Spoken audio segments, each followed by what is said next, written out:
ওই গরুওয়ালার সাথে তুমি দেখা করে একটু কথা বলে নিও ভাই, একটু মাথায় রেখো ভাই।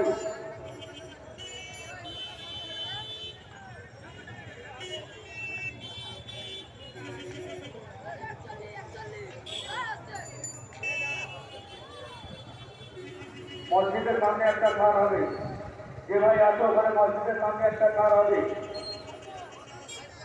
মসজিদের সামনে।